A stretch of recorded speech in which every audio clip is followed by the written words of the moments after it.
स्वागत आहे आपल्या स्वादिष्ट खमंग किचनमध्ये। आज आपण बनवणार आहोत पौष्टिक अशी बीटरूटची भाजी। त्यासाठी आपण इथे 2 बीट घेतलेले आहेत। ते आता आपण पहिल्यांदा उकडून घेणार आहोत। तर मी ह्याच्यात घालते। हे पहिल्यांदा आपण 5 मिनिटच उकडून घ्यायचे आहेत। मी हे स्वच्छ धुवून घेतलेले आहेत। पहिला गॅस चालू करूया आणि ह्याला फक्त 5 मिनिटं उकडून घ्यायचं आहे।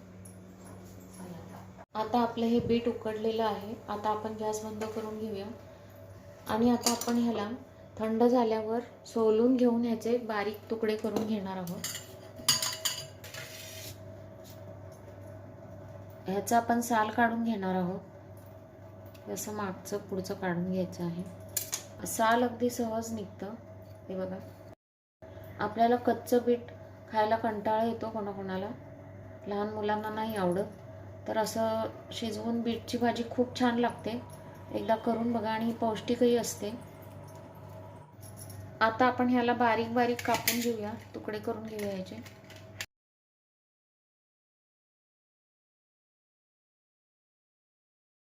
काप असे कापून घेतलेले आहेत। आता आपण चालू करूयात बीटची भाजी बनवायला।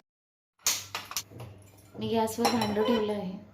आता आपण ह्याच्यात 1 चमचा तेल टाकणार आहोत, 1 मोठा चमचा। तेल थोडं गरम झालं की आपण त्याच्यात मोहरी टाकणार आहोत।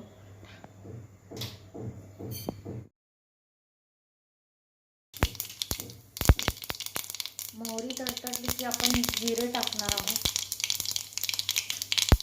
आता आपण कढीपत्ता टाकणार आहोत। त्यानंतर आपण हळद टाकणार आहोत। आता आपण लगेचच बीट टाकून घेऊया।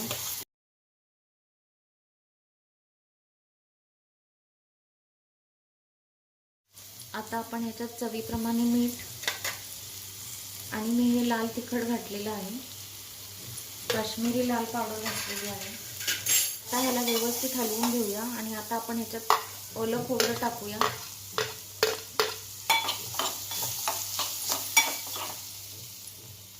आणि कोथिंबीर टाकूया। हे असं व्यवस्थित मिक्स करून घ्यायचं आहे आणि आता आपली भाजी तयार आहे। आपण आता गॅस बंद करूया। ह्या भाजीला शिजायला वेळ लागत नाही, कारण बीट आपण आधीच उकडून घेतले आहे। अतिशय झटपट तयार होणारी आणि अतिशय पौष्टिक अशी भाजी तुम्ही नक्की करून बघा आणि अगदी कमी साहित्यात बनते, अजिबात वेळ लागत नाही। ज्यांना बीट आवडत नसेल खायला त्यांनी ही भाजी नक्कीच करून बघा, तुम्हाला नक्कीच आवडेल।